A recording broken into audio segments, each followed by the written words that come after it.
ಒಂದಕ್ಕೆ 50 kg DAP ತರಬೇಕಾದ್ರೆ 1800ರಿಂದ 2000 ಕೊಡಬೇಕು. 10 ಚೀಲ DAP ತಂದರೆ 10 20,000 ಆಗುತ್ತೆ. ಒಂದು 15ರಿಂದ 20,000 ಕೊಟ್ಟರೆ ಒಂದು ಸಣ್ಣ ಕರ ಬರ್ತೈತಿ. ಕರ ಬಂತಾರ ಮನೆಯಲ್ಲಿ ನಾವಿಬ್ಬರು ಗಂಡ ಹೆಂಡತಿ ಮಕ್ಕಳು ಹಾಲನ್ನು ಕುಡಿತೀವಿ, ಜೊತೆಗೆ ನಮ್ಗೆ ಜೀವಾಮೃತ ಮತ್ತು ಗೊಬ್ಬರ ಆಗಿ ಆಗ್ತೈತೆ. ಅವತ್ತು ದನಗಳಿಗೆ ಹಾಕಿದ್ದು ಎಂದೂ ಲಾಸ್ ಇಲ್ಲ. ಆ ಲಾಸ್ ನಾವು ಮನುಷ್ಯನಿಗೆ ಯಾರನ್ನಾರು ಒಬ್ಬ ನಮ್ಮ ಫ್ರೆಂಡ್ಸ್ ಕರ್ಕೊಂಡೋಗಿ 4 ಜನ ಹೋಗಿ ಊಟ ಮಾಡಿದರೆ 2-3 ಸಾವಿರ ಆಗುತ್ತೆ. ಅದು ಲಾಸ್ ಹೊರತಾಗಿ ಆದರೆ ಒಂದು ಕರು ತಂದು ಸಾಕಿದ್ರೆ ಅದು ನಮ್ಮನ್ನ ಸಾಯೋರಿಗೆ ನಮ್ಮನ್ನ ಬದುಕಿಸುತ್ತೆ ಸರ್. ಕರಿಬೇವು ಮನುಷ್ಯನಿಗೆ ಕರಿಬೇವು ಬೇಕೇ ಬೇಕು. ಊಟದಾಗಿದ್ದು ಸಾಯೋರಿಗೂ ಬೇಕು ಕರಿಬೇವು ಸರ್. ಈಗೆಲ್ಲ ತೆಂಗ್ ರೆಡಿ ಸರ್? ಹಾಂ ಸರ್ ಇದು ತೆಂಗ್ ರೆಡಿ ಇದೆ. ಇದು ಮಾವು ರೆಡಿ ಇದೆ ಸರ್. ಹಾಂ, ಆಮೇಲೆ ಜಮ್ಮುನೆಲ್ಲ ರೆಡಿ ಇದೆ. ಹಾಂ, ಆಮೇಲೆ ಇದು ಇದೆ. ಆಮೇಲೆ ಸೀತಾಫಲ ಇದೆ, NMK ಗೋಲ್ಡ್ ಸೀತಾಫಲ. ಇಲ್ಲಿ ನೋಡ್ರಿ ಈ ಸೀತಾಫಲದ ಕಾಯಿ ನೋಡ್ರಿ.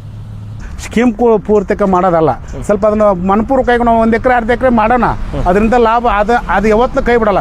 ಮನುಷ್ಯನ ಕೈ ಬಿಡೋಣ ಹೊರತಾಗಿ ಅದರ ಭೂಮಿ ತಾಯಿ ಮಾತ್ರ ರೈತನ ಯಾವತ್ತೂ ಕೈ ಬಿಡಲ್ಲ.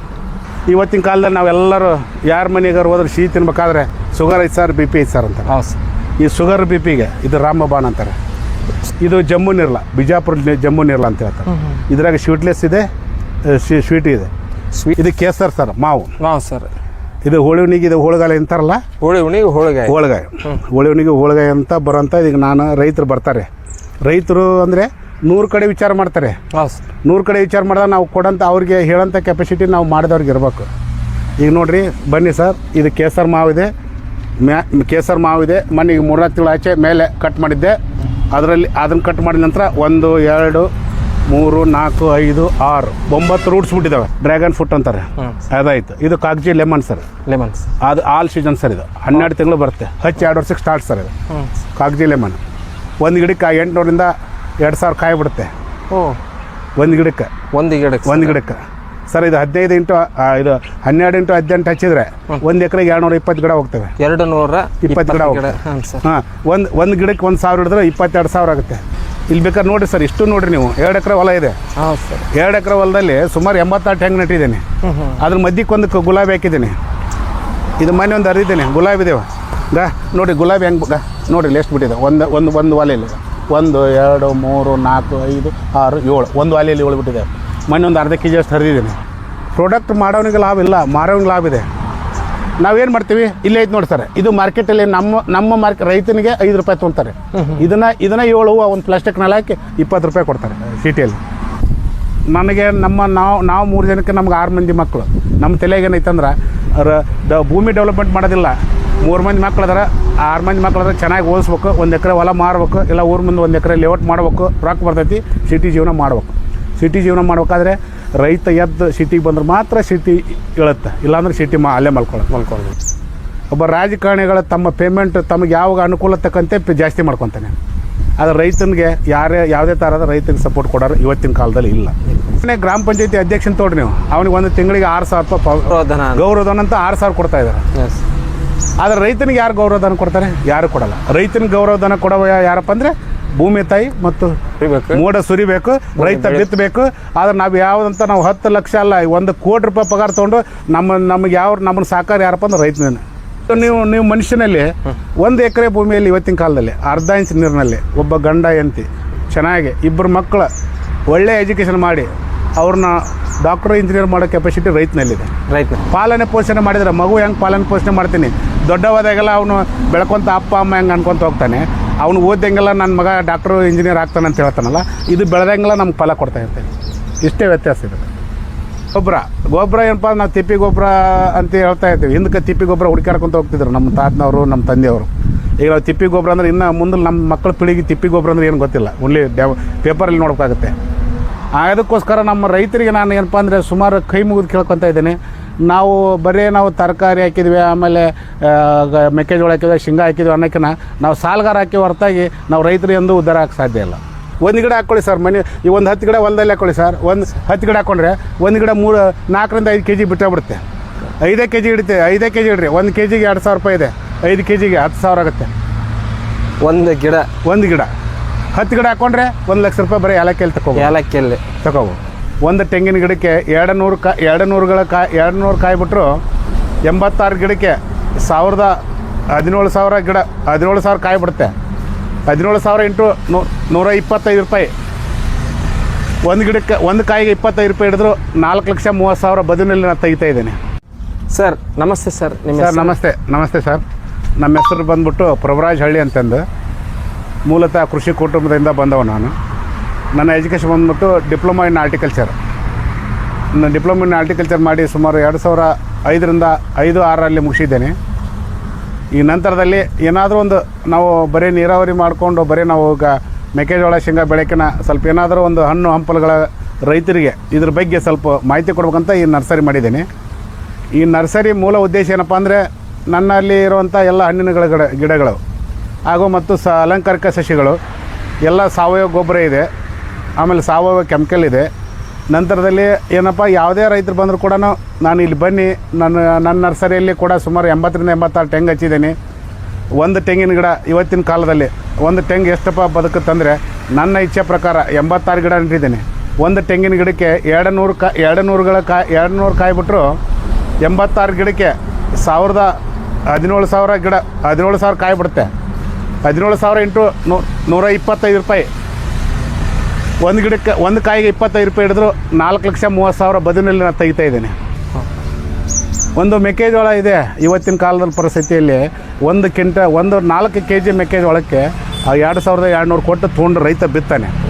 ಆದರೆ 1 ಕ್ವಿಂಟಲ್ ಮೆಕ್ಕೆಜೋಳಕ್ಕೆ 1,700 ರೂಪಾಯಿ ರೇಟ್ ಇದೆ ರೈತನ ಪರಿಸ್ಥಿತಿ.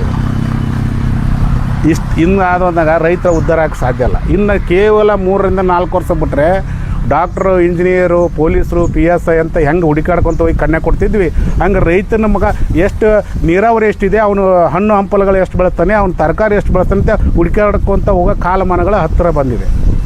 ಸರ್ ಈಗ ಸುಮಾರು 86 ಗಿಡ ಹಚ್ಚಿದ್ದೀನಿ. 86 ಗಿಡ. ಒಂದು ಗಿಡಕ್ಕೆ 200 ಕಾಯಿ ಇಡ್ರಿ ನೀವು. ಒಂದು ಗಿಡಕ್ಕೆ 200 ಕಾಯಿ ಇಡ್ರಿ. ಒಂದು ಎಳ್ನೀರಿಗೆ 25 ರೂಪಾಯಿ ಬಂದು ಇಲ್ಲಿ ಇದ್ದಲ್ಲೇ ಬಂದು ತೊಗೊಂಡೋಗ್ತಾರೆ. ಹೌದು ಸರ್. ಇದ್ದಲ್ಲೇ ಬಂದು ತೊಗೊಂಡೋಗ್ತಾರೆ ಅಂದರೆ 86 ಗಿಡಕ್ಕೆ ಎಷ್ಟಾಯ್ತು ಹೇಳಿ ಲೆಕ್ಕ ಹಾಕಿ ನೀವು. ಸುಮಾರು ಒಂದು 17,000 ಕಾಯಿ ಆಗುತ್ತೆ. 17,000 ಕಾಯಿ ಆದರೆ ಒಂದು ಗಿಡಕ್ಕೆ ಒಂದು ಕಾಯಿಗೆ 25 ರೂಪಾಯಿ ಆದರೆ 17,000 ಕಾಯಿಗೆ 4,30,000 ರೂಪಾಯಿ ಆಗುತ್ತೆ. ನಾನು ಮಾಡ್ತಾ ಇರೋದು ಪೂರ್ತಿ ಹೊಲ ಹಚ್ಚಿಲ್ಲ, ಬದುನಲ್ಲಿ ಅಷ್ಟೇ ಸರ್. ಬದುನಲ್ಲಿ ಹಚ್ಕೊಂಡಿದ್ದೀನಿ. ಅದಕ್ಕೋಸ್ಕರ ನಮ್ಮ ರೈತರಿಗೆ ನಾನು ಏನಪ್ಪ ಅಂದರೆ ಸುಮಾರು ಕೈ ಮುಗಿದು ಕೇಳ್ಕೊತಾ ಇದ್ದೀನಿ. ನಾವು ತರಕಾರಿ ಹಾಕಿದ್ವಿ, ಆಮೇಲೆ ಮೆಕ್ಕೆಜೋಳ ಹಾಕಿದ್ವಿ, ಶೇಂಗಾ ಹಾಕಿದ್ವಿ ಅನ್ನೋಕ್ಕಿಂತ ನಾವು ಸಾಲಗಾರ ಹಾಕಿ ಹೊರತಾಗಿ ನಾವು ರೈತರು ಎಂದೂ ಉದ್ಧಾರ ಆಗಕ್ಕೆ ಸಾಧ್ಯ ಇಲ್ಲ. ಯಾಕಪ್ಪ ಅಂದರೆ ಇವತ್ತಿನ ಕಾಲದೊಳಗೆ ಹಿಂದಿನ ಕಾಲ ಏನಿತ್ತು ಅದು ಈಗ ಬರ್ತಾಯಿದೆ ಕ್ರಮೇಣವಾಗಿ.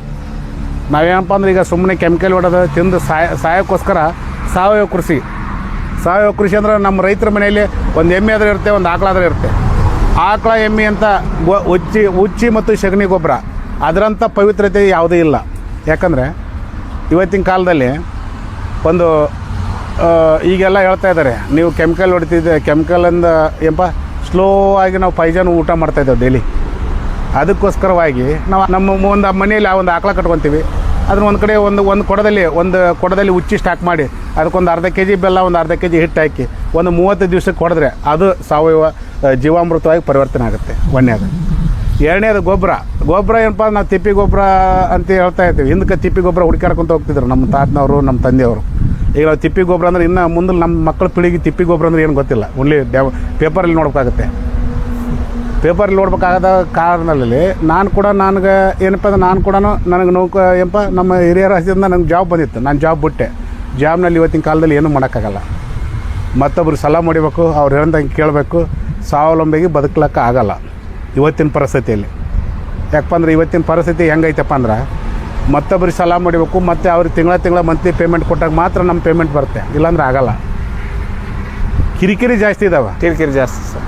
ಆದರೆ ರೈತ ಸ್ವಾವಲಂಬಿ ನಮ್ಮ ದೇಶದಲ್ಲಿ ಯಾರಾದರೂ ಸ್ವಾವಲಂಬಿ ಬದುಕಬೇಕಾದ್ರೆ ರೈತ ಒಬ್ಬನೇ ಸ್ವಾವಲಂಬಿ. ರೈತನಿಗೆ ಯಾವನಿಗೆ ಸಾಲ ಮಾಡೋದು ಅವಶ್ಯಕತೆ ಇಲ್ಲ. ರೈತ ನೋಡೋದು ಮೇಲೆ ಆಕಾಶ ನೋಡಿದಾಗ ಮಾತ್ರ ಆಕಾಶ ರೈತನ ಎಂದೂ ಕೈ ಬಿಡಲ್ಲ. ಆದರೆ ಮನುಷ್ಯರು ಕೈ ಬಿಡ್ತಾರೆ, ಆದರೆ ಭೂಮಿ ತಾಯಿ, ಆಕಾಶ ಇವು ಎಂದೂ ಕೈ ಬಿಡಲ್ಲ. ಆದರೆ ನಮ್ಮ ಶ್ರೀಮಂತಿಗೆ ಬಂದರೆ ಇವತ್ತು ಸಂಬಂಧಿಕರು ಕೈ ಬಿಡ್ತಾರೆ, ಆದರೆ ಭೂಮಿ ತಾಯಿ ಕೈ ಬಿಡಲ್ಲ. ಸರ್, ಈ ನರ್ಸರಿಯಲ್ಲಿ ಏನು ಸಿಗ್ಬೋದು ಸರ್? ಸರ್, ನರ್ಸರಿಯಲ್ಲಿ ಎಲ್ಲ ಥರದ ಹಣ್ಣಿನ ಗಿಡಗಳು ಸಿಗ್ತವೆ. ಕೇಸರ್ ಮಾವು ಇದೆ, ಆಮೇಲೆ ಡ್ರ್ಯಾಗನ್ ಇದೆ. ಸರ್ ಹೋಗೋಣ. ಇದು ತೆಂಗಿದೆ. ಉದಾಹರಣೆ ತೆಂಗಿಂದ ಒಂದು ನೋಡ್ರಿ ಬೇಕಾರೆ ಟಿಪ್ ಟು ಟಾಲ್ ಸರ್. ಇದು ಟಿಪ್ ಟು ಟಾಲ್ 2020-21ರಲ್ಲಿ ಹಚ್ಚಿದ್ದೇನೆ.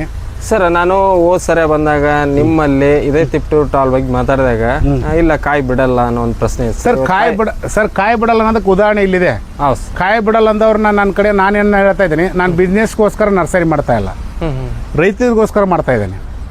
ನೀವು ಬೇರೆ ಕಡೆ ಇದನ್ನೇ ಬೇರೆ ಆಂಧ್ರದವ್ರು ಬರ್ತಾರೆ, ಬೇರೆದವ್ರು ಬರ್ತಾರೆ, ಒಂದು ಕ್ಯಾಟ್ಲಾಗ್ ತೊಗೊಂಬರ್ತಾರೆ, ಈ ಥರ ಬಿಡುತ್ತೆ ಸರ್ ಅಂತಾರೆ, ಇದು ಮಾಡ್ತಾರೆ. ನಾನು ಹಂಗಿಲ್ಲ, ನೀವು ಬನ್ನಿ ಸರ್, ನನ್ನ ನರ್ಸರಿ ಬನ್ನಿ, ನನ್ನ ಕಡೆಯಿಂದ ದೇವ್ರು ಏನು ಶಕ್ತಿ ಕೊಡ್ತಾರೆ ನಿಮ್ಮ ಜೋಡಿ ಹಂಚ್ಕೊತೀನಿ, ನಿಮ್ಗೆ ಇಷ್ಟವಾದ್ರೆ ತೊಗೊಂಡ್ರಿ. ಆದ್ರೆ ಬರೀ ಫಸ್ಟ್ ಬಂದು ಗಿಡ ತೊಗೊಂಡ್ಬಿಟ್ಟು ರೊಕ್ಕ ಕೊಟ್ಟು ಹೋಗಂತ ಹೇಳಲ್ಲ. ಹಿಂಗೆ ಹಚ್ಚಿದ್ದೇನೆ ಸರ್, ಇವಾಗ ಸಾಕ್ಷಿ ಸಮೇತ. ಹಾಂ, ಸಾಕ್ಷಿ ಸಮೇತ. ನಾವು ಮನುಷ್ಯರು ಹೆಂಗೆ ದಿನ ಬರ್ತೀವಿ ಊಟ ಮಾಡ್ತೀವಿ, ಹಂಗೆ ಈ ಗಿಡ ಮರ ಕೂಡ ಹಂಗೆ ಇದ್ದಂತೆಗೆ ನಾವು ವಾರದಲ್ಲಿ ಒಂದು ಟೈಮು 15 ದಿವಸ ಊಟ ಚೇಂಜ್ ಮಾಡ್ತೀವಿ. ವೆಜ್ ನಾನ್ ವೆಜ್ ಅಂತ ನಾವು ಮನುಷ್ಯಲ್ಲೇ ಅದರಲ್ಲಿ ಬಂದಿದೆ.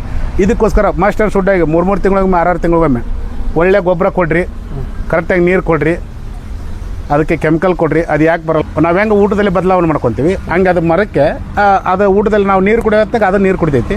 ನಾವು ಊಟ ಮಾಡ್ಬೇಕಾದ್ರೆ ಅದಕ್ಕೆ ಸಾವಯವ ಗೊಬ್ಬರ ಆಯಿತು. ನಾವು ಯಾವ್ದು ಪಾಲನೆ ಪೋಷಣೆ ಮಾಡಿದ್ರೆ ಮಗು ಹೆಂಗೆ ಪಾಲನೆ ಪೋಷಣೆ ಮಾಡ್ತೀನಿ, ದೊಡ್ಡವಾದಾಗೆಲ್ಲ ಅವನು ಬೆಳ್ಕೊತ ಅಪ್ಪ ಅಮ್ಮ ಹೆಂಗೆ ಅನ್ಕೊತ ಹೋಗ್ತಾನೆ, ಅವನು ಓದಂಗೆಲ್ಲ ನನ್ನ ಮಗ ಡಾಕ್ಟ್ರು ಇಂಜಿನಿಯರ್ ಆಗ್ತಾನೆ ಅಂತ ಹೇಳ್ತಾನಲ್ಲ, ಇದು ಬೆಳೆದಂಗೆಲ್ಲ ನಮ್ಗೆ ಫಲ ಕೊಡ್ತಾ ಇರ್ತೇನೆ.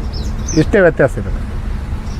ನೀವು ಮನುಷ್ಯನಲ್ಲಿ 1 ಎಕರೆ ಭೂಮಿಯಲ್ಲಿ ಇವತ್ತಿನ ಕಾಲದಲ್ಲಿ ಅರ್ಧ ಇಂಚ್ ನೀರಿನಲ್ಲಿ ಒಬ್ಬ ಗಂಡ ಹೆಂಡತಿ ಚೆನ್ನಾಗಿ 2 ಮಕ್ಕಳು ಒಳ್ಳೆ ಎಜುಕೇಷನ್ ಮಾಡಿ ಅವ್ರನ್ನ ಡಾಕ್ಟ್ರು ಇಂಜಿನಿಯರ್ ಮಾಡೋ ಕೆಪಾಸಿಟಿ ರೈತನಲ್ಲಿದೆ. ರೈತ ದೇಶದ ಬೆನ್ನೆಲುಬು ಅಂತಾರೆ. ಆದರೆ ರೈತನ ದೇಶದ ಬೆನ್ನೆಲುಬು ಅಂತಾರೆ. ಇವತ್ತಿನ ರಾಜಕಾರಣದಲ್ಲಿ ರೈತರೆಲ್ಲರೂ ರೈತನ ಬೆನ್ನೆಲುಬು ಮುರಿತಾ ಇದ್ದಾರೆ. ಉದಾಹರಣೆ ನೀವು ನೋಡಿದ್ರಿ, ಬೆಳಗಾವದಲ್ಲಿ ಕಬ್ಬು ಬೆಳೆಗಾರರಾಗಿ 1 ತಿಂಗಳಲ್ಲಿ 2 ತಿಂಗಳ ಕುಂತರು, ₹100 ಮಾತ್ರ ಹೆಚ್ಚಿಗೆ ಮಾಡಿಕೊಂಡು. ಒಬ್ಬ ರಾಜಕಾರಣಿಗಳ ತಮ್ಮ ಪೇಮೆಂಟ್ ತಮಗೆ ಯಾವಾಗ ಅನುಕೂಲ ತಕ್ಕಂತೆ ಜಾಸ್ತಿ ಮಾಡ್ಕೊತಾನೆ. ಆದರೆ ರೈತನಿಗೆ ಯಾವುದೇ ಥರದ ರೈತನಿಗೆ ಸಪೋರ್ಟ್ ಕೊಡೋರು ಇವತ್ತಿನ ಕಾಲದಲ್ಲಿ ಇಲ್ಲ. ಒಬ್ಬ ಉದಾಹರಣೆ ಗ್ರಾಮ ಪಂಚಾಯತಿ ಅಧ್ಯಕ್ಷನ ತೋಡ್ರಿ ನೀವು, ಅವನಿಗೆ 1 ತಿಂಗಳಿಗೆ ₹6,000 ಗೌರವಧನ ಅಂತ 6,000 ಕೊಡ್ತಾ ಇದ್ದಾರೆ. ಆದರೆ ರೈತನಿಗೆ ಯಾರು ಗೌರವಧನ ಕೊಡ್ತಾರೆ? ಯಾರು ಕೊಡಲ್ಲ. ರೈತನಿಗೆ ಗೌರವಧನ ಕೊಡೋ ಯಾರಪ್ಪ ಅಂದರೆ ಭೂಮಿ ತಾಯಿ ಮತ್ತು ಸೂರ್ಯ. ಮೋಡ ಸುರಿಬೇಕು, ರೈತ ಬಿತ್ತಬೇಕು. ಆದ್ರೆ ನಾವು ಯಾವುದಂತ ನಾವು 10 ಲಕ್ಷ ಅಲ್ಲ, 1 ಕೋಟಿ ರೂಪಾಯಿ ಪಗಾರ ತೊಗೊಂಡು ನಮ್ಮನ್ನು ಸಾಕಾರ ಯಾರಪ್ಪ ಅಂದ್ರೆ ರೈತನೇ. ಮತ್ತೆ ಸರ್ಕಾರನ ಸಾಕ್ಬೇಕು, ಸರ್ಕಾರ ಸಾಕಕ್ಕೆ ರೈತನ ಬೇಕು. ಆದರೆ ರೈತನ ಸಾಕಾರ ಸರ್ಕಾರ ಇವತ್ತಿನ ಕಾಲದಲ್ಲಿ ಇಲ್ಲ. ಒಂದು ಮೆಕ್ಕೆಜೋಳ ಇದೆ ಇವತ್ತಿನ ಕಾಲದ ಪರಿಸ್ಥಿತಿಯಲ್ಲಿ, 4 kg ಮೆಕ್ಕೆಜೋಳಕ್ಕೆ 2,200 ಕೊಟ್ಟು ತೊಗೊಂಡು ರೈತ ಬಿತ್ತಾನೆ. ಆದರೆ 1 ಕ್ವಿಂಟಲ್ ಮೆಕ್ಕೆಜೋಳಕ್ಕೆ ₹1,700 ರೇಟ್ ಇದೆ ರೈತನ ಪರಿಸ್ಥಿತಿ.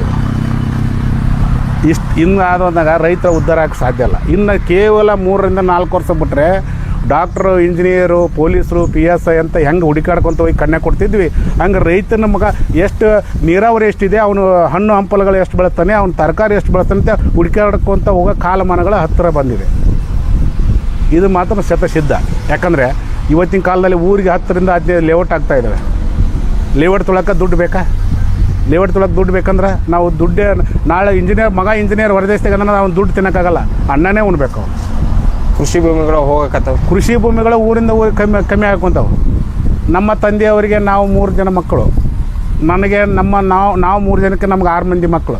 ನಮ್ಮ ತಲೆಗೆ ಏನೈತಂದ್ರೆ ಭೂಮಿ ಡೆವಲಪ್ಮೆಂಟ್ ಮಾಡೋದಿಲ್ಲ. 3 ಮಂದಿ ಮಕ್ಳು ಅದಾರ, 6 ಮಂದಿ ಮಕ್ಳು ಅದಾರ, ಚೆನ್ನಾಗಿ ಓದಿಸ್ಬೇಕು, 1 ಎಕರೆ ಹೊಲ ಮಾರ್ಬೇಕು, ಇಲ್ಲ ಊರ ಮುಂದೆ 1 ಎಕರೆ ಲೇಔಟ್ ಮಾಡ್ಬೇಕು, ರೊಕ್ಕ ಬರ್ತೈತಿ, ಸಿಟಿ ಜೀವನ ಮಾಡ್ಬೇಕು. ಸಿಟಿ ಜೀವನ ಮಾಡ್ಬೇಕಾದ್ರೆ ರೈತ ಎದ್ದು ಸಿಟಿಗೆ ಬಂದ್ರೆ ಮಾತ್ರ ಸಿಟಿ ಹೇಳುತ್ತೆ, ಇಲ್ಲಾಂದ್ರೆ ಸಿಟಿ ಅಲ್ಲೇ ಮಲ್ಕೊಳ್ಳೋದು. ರೈತರ ಬಂದರೆ ಹಳ್ಳಿಯಿಂದ ಸಿಟಿ ಬಂದ್ರೆ ಮಾತ್ರ ರೈತ ಸಿಟಿ ಉದ್ಧಾರ ಆಗೋಕ್ಕೆ ಸಾಧ್ಯ ಐತಿ. ಹಾಗೆ ಅದಕ್ಕೋಸ್ಕರ ನಾವು ಏನು ಹೇಳ್ತಾ ಇದ್ದೀವಿ ಅಂದ್ರೆ, ನೀರಾವರಿ ಇದ್ದವರು ಸುಮಾರು 1 ಎಕರೆಗೆ ಮಾವು 200 ಕುಂದಿರ್ತವೆ, 20 × 20 1 ಎಕರೆಗೆ 200 ಮಾವು ಕೊಡ್ತವೆ. 50 ರಿಂದ 60 ತೆಂಗು ಕುಂದಿರ್ತೇವೆ ಸುತ್ತಾರದ ಬಾರ್ಡ್ರಿಗೆ. ಅದನ್ನೇ ನಾವು 1 ಎಕರೆ ಮಾವು ಮಾಡಿಕೊಂಡು ಸುಮಾರು ಏನಪ್ಪ ಅಂದರೆ ಒಂದು ಗಿಡದಿಂದ ಗಿಡಕ್ಕೆ 20 × 20 ಅಂತರದಲ್ಲಿ ತೊಗೊಂಡು ನಡಕ್ಕೆ ನಾವು ಮಿಶ್ರ ಬೆಳೆ ಮಾಡ್ಬೋದು. ಮಿಶ್ರ ಬೆಳೆ ಏನಪ್ಪ ಅಂದ್ರೆ ತಾತ್ಕಾಲಿಕ ಬೆಳೆ ಅಂತ ಕರಿತಾ ಇದ್ದಾರೆ. ತಾತ್ಕಾಲಿಕ ಬೆಳೆ ಅಂದ್ರೆ ಮಾವು ಯಾವುದೋ ನುಗ್ಗಿ ಬರುತ್ತೆ, ಆಮೇಲೆ ಪಪ್ಪಾಯ ಬರುತ್ತೆ, ಬಾಳೆ ಬರುತ್ತೆ, ಹೂವಿನ ಗುಲಾಬಿ, ಸುಗಂಧಿ ಇವೆಲ್ಲ ಬರ್ತವೆ. 3 ವರ್ಷಕ್ಕೆ ನಮಗೂ ಮಾವು ಚಲೋ ಆಗುತ್ತೆ. 3 ವರ್ಷದೊಳಗೆ ಪಪ್ಪಾಯ ನಮ್ಮ ಕುಟುಂಬ ಸಾಕ್ಬೇಕಪ್ಪ ಅಂದ್ರೆ ಏನಪ್ಪ ಅಂದರೆ ಅಂತರ ಬೆಳೆ ಮಾಡಿಕೊಂಡು ನಾವು ಡ್ರಿಪ್ ಸಿಸ್ಟಮ್ ಮಾಡಿಕೊಂಡು 2 ತೆಂಗಿನ ಗಿಡ ನಡಕ್ಕೆ 1 ಪಪ್ಪಾಯ ಇಡ್ರಿ ನೀವು. ಪಪ್ಪಾಯ ಚಲೋ ಆಗೋದು 8 ತಿಂಗಳಿಗೆ ಚಲೋ ಆಗುತ್ತೆ. ನುಗ್ಗಿ ಚಲೋ ಆಗೋದು 9 ತಿಂಗಳಿಗೆ ಚಲೋ ಆಗುತ್ತೆ. 1 ಪಪ್ಪಾಯ ಇವತ್ತು ಸಿಟಿ ಒಳಗೆ ಹೋದರೆ 10 kg ಪಪ್ಪಾಯ ಕೊಟ್ಟು ಬಂದ ರೈತ 1,500 ರಿಂದ 800 ದುಡಿಬೋದು. ಇವತ್ತೇ ಪಪ್ಪಾಯಿ ಇಲ್ಲ ಕರಿಬೇವು ಕೊತ್ತಂಬರಿ ಹಾಕಿದ್ರೆ ಜೀವನ ಇವತ್ತಿನ ಕಾಲದಲ್ಲಿ ಹಸನವಾಗಿ ಬದುಕ್ಬೋದು. ಅದಕ್ಕೋಸ್ಕರ ರೈತರಿಗೆ ಏನು ಹೇಳಪ್ಪ ಅಂದರೆ ಸುಮ್ಮನೆ ನೀರು ಐತಿ, ನಂದು ನೀರು ಐತಿ, ನಿಂದು ನೀರು ಐತಿ, ಮೆಕ್ಕೆಜೋಳ ಶೇಂಗಾ ಹಾಕೋಕ್ಕಿನ್ನ ಒಳ್ಳೆಯ ಸ್ವಲ್ಪ ಹಣ್ಣಿನ ಗಿಡಗಳು ಹಾಕಿದರೆ ಈಗ ಎಲ್ಲವೂ ನಾವು ನಮ್ಮ ಬದುಕು ಹಸನಾಗುತ್ತೆ, ನಮ್ಮ ಮಕ್ಕಳಿಗೆ ಇದಾಗುತ್ತೆ, ವಿದ್ಯಾಭ್ಯಾಸ ಕೊಡಿಸ್ಬೋದು. ನಾವು ಸುಸುಖದಿಂದ ಊರೊಳಗೆ ಎಲ್ಲ ಸಮಾಜದೊಳಗೆ ತಲೆ ಎತ್ತಿ ಅಡ್ಡಾಡ್ಬೋದು ಸರ್. ಅಟ್ಲೀಸ್ಟ್ ಬಾರ್ಡರ್ನಾಗ ಬೆಳಿಬೋದು ಸರ್. ಈಗ ಉದಾಹರಣೆ ನಾನೇ ಹಚ್ಚಿದ್ದೀನಿ. ಹೌದು ಸರ್. ಈಗ 2 ಎಕರೆ ಹೊಲ ಸರ್ ಇದು. ಇಲ್ಲಿ ಬೇಕಾದ್ರೆ ನೋಡಿರಿ ಸರ್, ಇಷ್ಟು ನೋಡಿರಿ ನೀವು, 2 ಎಕರೆ ಹೊಲ ಇದೆ. ಹೌದು ಸರ್. 2 ಎಕರೆ ಹೊಲದಲ್ಲಿ ಸುಮಾರು 88 ಹೆಂಗೆ ನೆಟ್ಟಿದ್ದೀನಿ. ಅದ್ರ ಮಧ್ಯಕ್ಕೊಂದು ಗುಲಾಬಿ ಹಾಕಿದ್ದೀನಿ. ಇದು ಮನೆ ಒಂದು ಹರಿದಿದ್ದೀನಿ, ಗುಲಾಬಿ ಇದೇವ ನೋಡಿರಿ, ಗುಲಾಬಿ ಹೆಂಗೆ ನೋಡಿರಿ ಎಷ್ಟು ಬಿಟ್ಟಿದೆ. ಒಂದು ವಾಲೆಯಲ್ಲಿ 1 2 3 4 5 6 7 ಒಂದು ವಾಲೆಯಲ್ಲಿ 7 ಬಿಟ್ಟಿದೆ. ಮೊನ್ನೆ ಒಂದು ಅರ್ಧ ಕೆಜಿ ಅಷ್ಟು ಹರಿದಿದ್ದೀನಿ. ಇವು ಮಾರ್ಕೆಟಿಗೆ ಕಳಿಸ್ಬೋದು. ಇವನು ಮಾರ್ಕೆಟ್ ಕಳ್ಸೋದು ಸರ್. ಮಾರ್ಕೆಟ್ ಇವತ್ತಿನ ಕಾಲದಲ್ಲಿ ಪ್ರಾಡಕ್ಟ್ ಮಾಡೋನಿಗೆ ಲಾಭ ಇಲ್ಲ, ಮಾರೋನಿಗೆ ಲಾಭ ಇದೆ. ನಾವೇನು ಮಾಡ್ತೀವಿ, ಇಲ್ಲೇ ಐತೆ ನೋಡಿ ಸರ್, ಇದು ಮಾರ್ಕೆಟಲ್ಲಿ ನಮ್ಮ ರೈತನಿಗೆ 5 ರೂಪಾಯಿ ತೊಗೊತಾರೆ. ಇದನ್ನ 7 ಒಂದು ಪ್ಲಾಸ್ಟಿಕ್ನಲ್ಲಿ ಹಾಕಿ 20 ರೂಪಾಯಿ ಕೊಡ್ತಾರೆ ಸಿಟಿಯಲ್ಲಿ. ರೈತಿಗೆ ಕೊಡೋದ್ರೆ